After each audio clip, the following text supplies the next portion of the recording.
Hello and welcome. I am Susan Tarnowski, the General Manager of the Edina Art Center, and you are at Speaking of Authors. In this series, we try and tell all of the stories the author writes, the stories the author lives, the stories that inspire the authors, and the stories that the readers experience as they interact with the author's work. I'd like to begin today with a statistic. The National Registry of Exonerations reports that some 2,800 actually innocent but wrongly convicted individuals in the U.S. have been exonerated since 1989. Our featured author, Joan Treppa, reveals in her book, Reclaiming Lives, her second edition, that is only a fraction of the potentially innocent people who have been wrongly convicted and not exonerated since 1989. As Joan became more involved in the cases of the wrongfully convicted, these took an emotional hold on her, and she continues to be a voice for social justice for these individuals. Today, I would like to welcome Barbara Lavalure, our host, and Joan Treppa, author, to Speaking of Authors. Barbara, thank you so much. I am so looking forward to your conversation with Joan Treppa. As am I. Okay, let's talk to Joan. Thank you, Susan, and welcome, Joan Treppa. I am so happy to have you here, especially after reading your book that just came out. Thank you for having me. It's a pleasure to be here. And this book, Reclaiming Lives, Pursuing Justice for Six Innocent Men, the first thing I want to say really is thank you. Thank you for being a woman of action. And because of you, 5 of these 6 men are living free and their families can enjoy them. The story, in fact, it's multiple stories, are absolutely riveting. Thank you. When I first read your first book, and that was a couple of years ago, I was really struck by not only the story and the facts, but I couldn't believe that these men were incarcerated. Right. So you've got a lot of audacity there. Joan Treppa.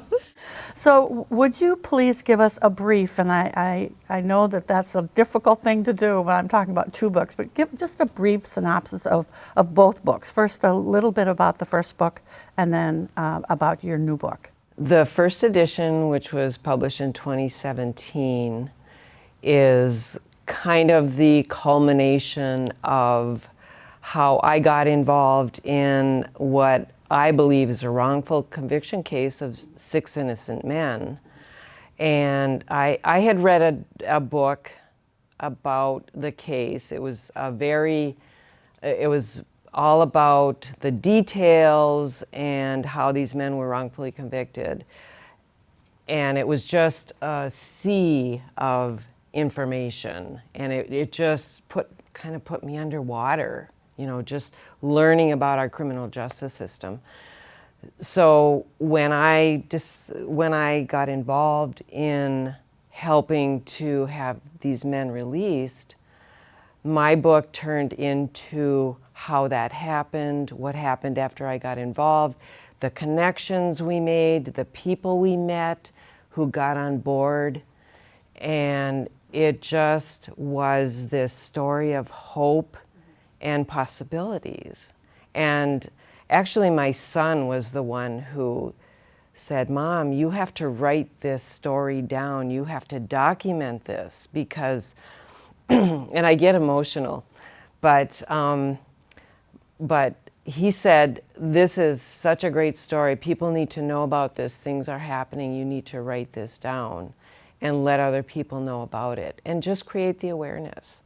And so that was what my first book was, but it ends at a certain point because that's where we were at that point when I started writing and finished writing it. It took me about 4.5 years to actually write that first edition. I was going to ask you how long it took you to write that. Yes. And I have a question about your son Jared, which I'll get to later. But hats off to him. Come on, for him even suggesting it. And he's he's a writer. He's a writer, and so in this case, you know, you always want your kids to take after you. Yes. Well, this is a situation where I took after him. Yes. He told me you need to write a book, and I said I don't know the first thing about writing a book. And he says, well, I'll help you. And so he did, and we worked so closely together, and we get along anyway. But and there were, when he first read, he told me just start writing it. Just write it down. We'll sort it out later. Write it, get it on paper, and we'll do the rest later. And don't worry how it sounds. And when I sent him the first draft, he called me and said, okay, Mom, we have some work to do. But we worked on it, and like I said, it was a wonderful experience because we know how to communicate, interact with each other. And I think people, authors get into this mode where, well, that's my writing, so I want it this way. But I decided, well, if I have it my way and nobody reads it, what's the point? And so we were making major changes. But then I started seeing, oh my gosh, this is really turning into something amazing that people will want to read. I think most writers learn this when they're writing a book. I've certainly been learning the last 3.5 years that I've been writing my own story, that you do have to be flexible and you do have to listen to others. Right. Even though you tend to be attached, but that's one of the expansions in learning to be a writer and a good writer. Right. I think a good gauge is even John Grisham needs an editor. Very good. Excellent, excellent. So I was just struck when I certainly read the first book, how something like this could happen. And then I realized that there are hundreds, if not hundreds of thousands, of people in prisons today, probably around the world, but thinking about the United States.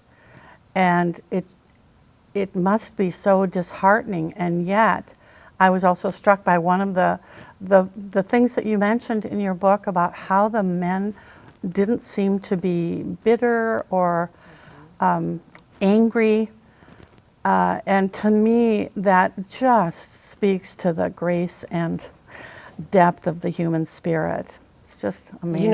You hear interviews more frequently now of people who've been wrongfully convicted. There was just a story on CBS this morning about 2 men. They're actually still in prison, but there's overwhelming evidence that they should be released, and they're still in prison.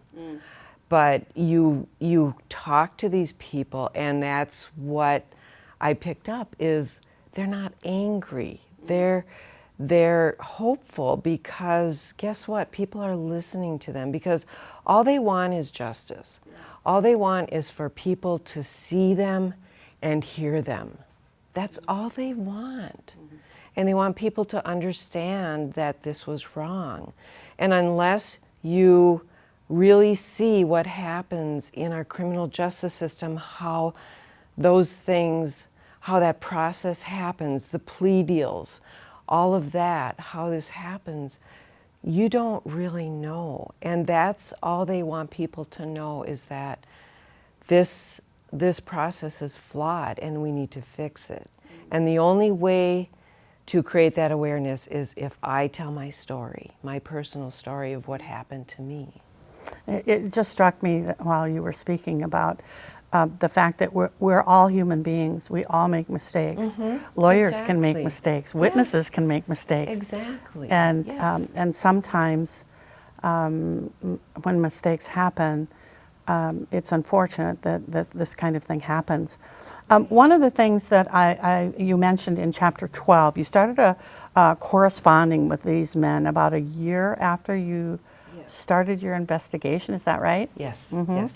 And yet it took the prodding of another woman several years. It just surprised me before you actually, I don't know if it was got up the courage or how you would describe that, to go and visit them. Right, right. So tell us about that process. I mean, what prompted you to do that other than the prodding of this one particular woman?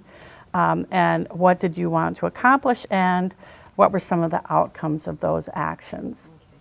Well, I did want to visit them. I kind of talk about how the difference between my husband and myself is I'm like, just jump in. I just jump into something and I don't give it a lot of thought. I mean, I don't make any like horribly terrible mistakes or anything doing this, but I'm just kind of a go for the gusto kind of person. My husband is more thoughtful. He's an engineer, and so he's more thoughtful about these things. And he's like, okay, well, I'm a little nervous about you going to the prison, but let me think about it. And he thought about it. And he says, I'll go with you.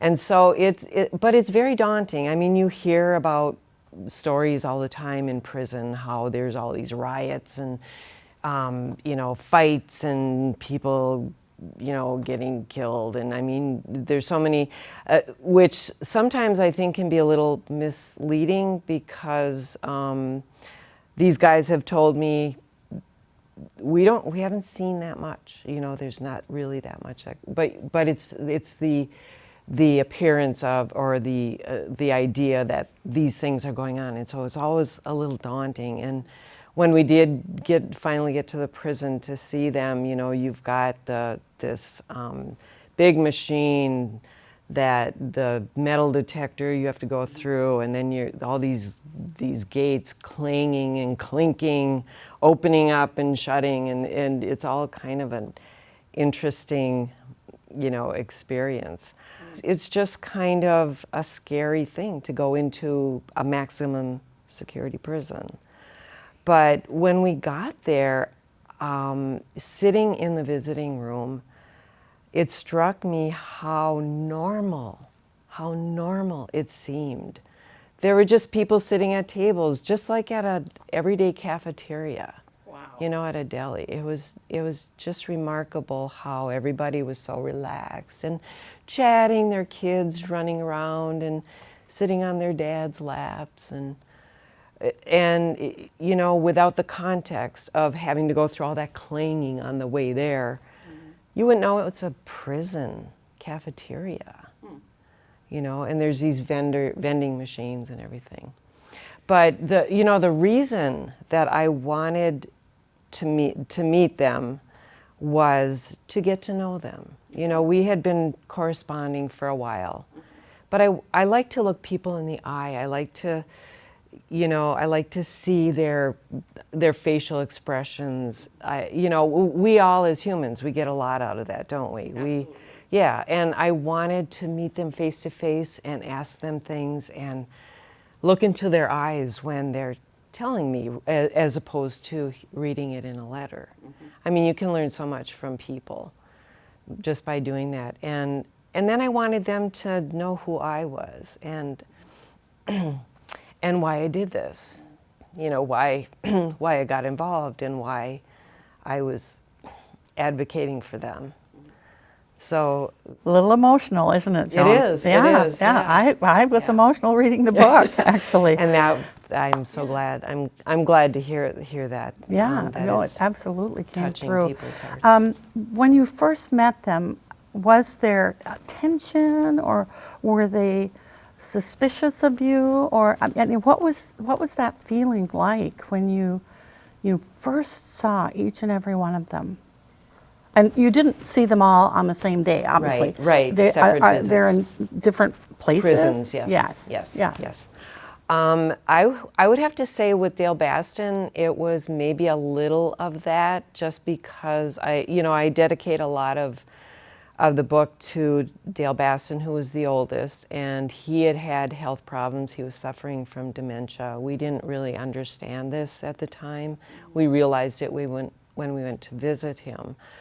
And so that was a little disconcerting in that visit. But the others, they're like, "Come here, sis, hug," hugs and thank you for doing. I mean, it was like we were brother and sister or family. At that point, I think we had written back and forth enough that we kind of knew each other a little deeper than if you're just meeting someone for the first time. So it was really relaxed and just a lot of fun. We laughed and we just chatted, and so it was. And then I thought, gosh, why did we take so long to do this? And then realizing from my friend that this is like gold to them. This outside connection, seeing people on the outside. That is their lifeline in prison.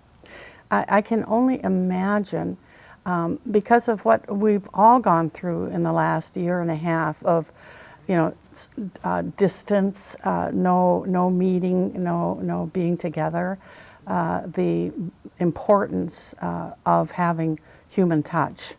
Right. And just being able to hug you. I mean, goodness. Right. And I'm on social media with a lot of people who've been incarcerated or who have family members incarcerated, and they get really irritated with this phrase, "We're all in lockdown." Yes. They say, you have no clue what being in lockdown means. Yeah. You're in an 8x10 cell. It's locked. If there's any kind of an incident in a prison, or if something happens, or if, who knows, that we have no idea what lockdown means. Wow. There are many, many aspects, as I mentioned, about how you did what you did in terms of steps that you had to take, people you had to talk to. Goodness, you made so many contacts that for someone who claims to be somewhat shy or an introvert, you were out there. You were out there, gal. So tell us about some of the people or some of the steps that you had to take to actually even start the process of having these men first exonerated. The first one was... Now that actually happened before I got involved. Did it? Yes, Okay. He was exonerated in 2001, and All right. he actually helped write that first book that I read, and then he was involved in the advocacy to have the others released. And his name? Michael Piaskowski. Yeah, that's right. Yes. Michael Pye, they call it. Mike Pye, yes. Mike Pye. Yes. And then who else did you have to? I mean, you talked to lawyers. You talked to Right. the ACLU, I think, didn't you? Or No. Well, so what happened is, so these two authors in Green Bay that had written this book is called The Monfiles Conspiracy. And we were trying to sell these books. And I brought the story here to Minnesota to see if we could get it more attention. Our goal was to find legal assistance for the rest of these 5 men who are still in prison. So our avenue to do that was to sell these books, create the awareness, maybe see who we can get involved. So I brought this box of books home, and at my mailbox one day, I'm getting my mail, and the neighbor's SUV pulls up. His passenger is a retired crime scene expert, 30 years in law enforcement. Very thoughtful, very mysterious kind of a character. And so I started telling him about the story, because that's what I did. That was my mission. I was going to talk about this to anybody and everybody who would listen. I'm going to stop you there for a minute, because it just occurred to me, we haven't even explained to our viewers, the story is about 6 men in Wisconsin at a factory. Yes, a paper mill. And Green what Bay. happened? So I cover, that's like, I counted this morning, and I cover that whole incident in 18 pages of my, in the second chapter. Yes. But we'll see if we can pare it down to a few seconds here. Essentially, a paper mill worker, Tom Monfiles, was found dead in the bottom of a paper pulp vat at the James River Paper Mill in Green Bay, Wisconsin. A 2.5-year investigation took place. They interviewed mill workers, everybody in the mill. There was a rope and weight found around the victim's neck. The first initial idea was that this had been a suicide. And there was an incident that had occurred prior to that, in which this victim, he made a 911 call. He snitched, if you will, on a coworker. The Green Bay Police Department ended up giving the guy who was snitched on a copy of the 911 tape. He brought it to work, played it for the guy who was found in the vat. Shortly after that incident, this guy who made the call was found at the bottom of the vat. Right. And 6 of his co-workers were then So they were, tried and convicted. yeah, there's all people, So, all right. these people in the area. And so essentially after a 2.5-year investigation, 6 of these co-workers, including the one who was snitched on, who was talked about on the recording, were convicted of first-degree intentional homicide, party to a crime. And that the incident happened in 1992. They were convicted in 1995. I mentioned I was going to ask you about your son Jared. I thought the comparison that you wrote about of the Oklahoma City bombing in 1995 and the similarity between photographs of Timothy McVeigh, who was convicted of the bombing, and your son, a photograph of your son Jared. So tell us about that and what was the point you were making?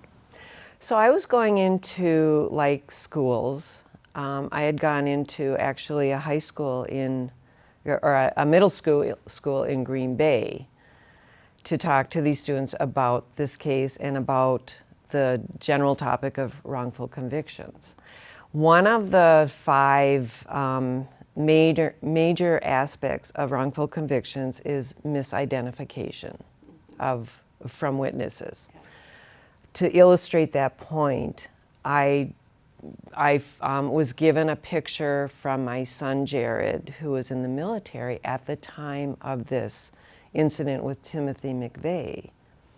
He sent me a picture of him in the military. I obtained online the police sketch at the time, and then a picture of Timothy McVeigh.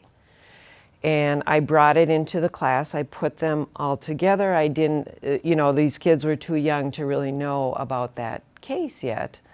And so I put the 3 kind of in a lineup, and I put the police sketch in the middle, and I asked them, tell me which one looks closest to the police sketch. And the majority of the students chose my son's photo. And I thought, oh my gosh, what if my son had been in Oklahoma City at that time? Could he have been picked up? Of course he could have. Yes. And so that was basically kind of a teaching tool, and I wish I would have brought that today to show, but Well, point taken, point taken. yeah, Thank it you. makes you think, and it really brought the idea of wrongful convictions really closer to home. Yes, for me. indeed, indeed, indeed. So your second edition, which is, we've got copies right here, just came out, and it adds a really powerful piece to the results of your work. I don't know how much you want to divulge, but what would you like to share about it? And what is the status of Keith? Is it Kutzka? Kutzka. Kutzka. Yes. What is the status of Keith? My second edition, I call it my pandemic project. I've been wanting to because there have been so many developments because of the first edition and because of the Mon Files conspiracy book, there have been a lot of developments that I added an additional 4 chapters to this edition. There was enough information.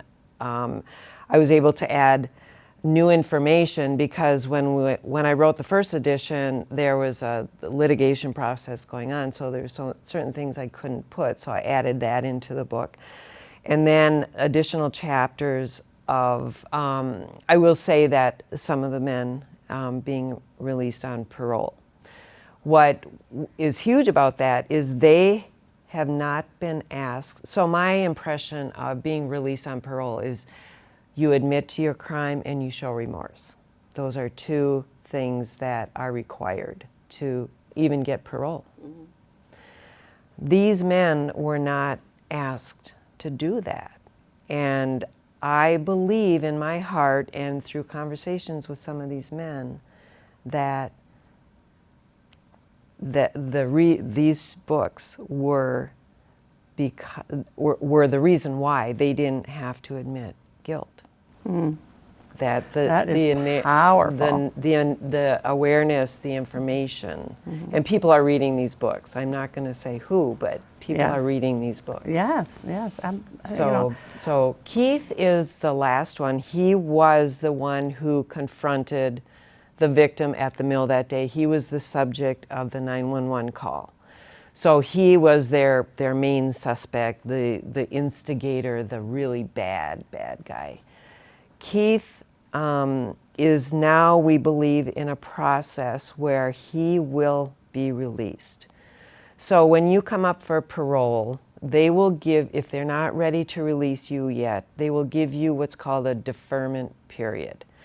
A later period where you will come back, have another parole hearing, and then you will, they will decide again if they will let you out. So he had been getting 3-year deferments. This last one, he got a 9-month deferment, which is greatly reduced. So we believe they have started that process so that it may take a year or 2, but that he should eventually be released. Wow. Did you ever attend a parole hearing, or can you even do that? No. The general public is not allowed to. Yeah, okay. So you were talking earlier about your husband being a little apprehensive, shall we say, when you started this process, and that he offered to go with you. He sounds like a really supportive husband, so I'd just like to have you thank him, and I know his name is Mike, so thank Mike on my behalf. I too have a supportive husband, and you know, I couldn't do the things I do without his support. It makes a difference. Yes. It makes a difference. I don't think I could have done all that I'd done, and you know, along with all of these other people, I don't think I could have been that involved had I not had the support from both him and my son. I would like to have you read a passage from your book, if you would. Of course. And while you're looking for that, I think you've got it marked, but I just want to congratulate you. Go ahead and take your book. Congratulate you on the book awards that you've gotten for this book and the regional Emmy nomination for a TV story about the book and about the story. And it's kind of cool that you can add award-winning author to the cover of your book. So that was the publisher who put that on there, and it's like, well, you've won these awards. So, yes. All right, I will. So please read that passage, Joan. Thank you very much. So I believe this short paragraph is the culmination of the amount of emotion that is from the families, the emotion I've felt over the years about these folks, these men, and their situation. It's very short, but I felt it was just powerful and very necessary to put in this book. Please.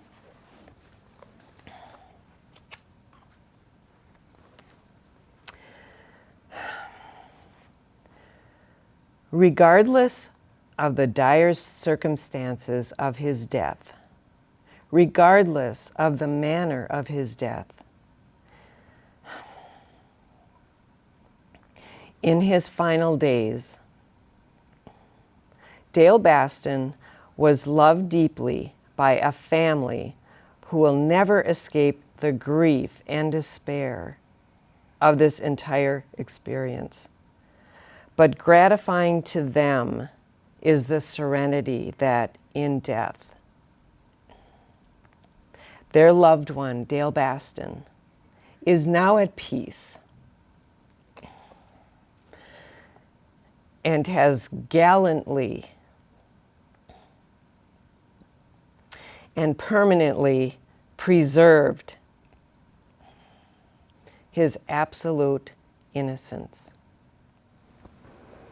Joan, thank you so much for being with us today and for sharing your story and these men's stories.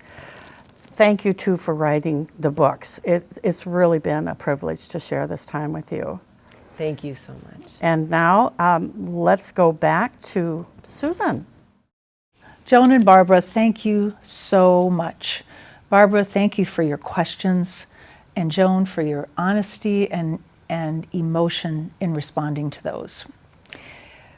I would also like to talk just a second about one of the chapters in Joan's book, Reclaiming Lives, and that is chapter 35, where the title is Rousing a New Generation. She's also working with teens at this point to show how wrongful convictions can happen and to raise awareness to correct systematic dysfunctions in the future. So we thank her for her continuing work on behalf of this cause. You can view this interview on YouTube or on Southwest TV in Edina. Thanks again very much for this interview. You can purchase Joan's book through her website, joantreppa.com, on Amazon, and the publisher, Kirk House Publishing. Thank you again. For our next Speaking of Authors, we will feature author Lucy Rose Fisher. She has authored and illustrated beautiful books on the process of aging, but her newest book will be our focus. It's called The Journalist, Life and Loss in America's Secret War. Lucy Rose used information from her brother, who was a journalist during Vietnam, and she has created a series of interesting stories that give us a different view into that conflict. Thank you for joining us today, and we look forward to seeing you again in Speaking of Authors.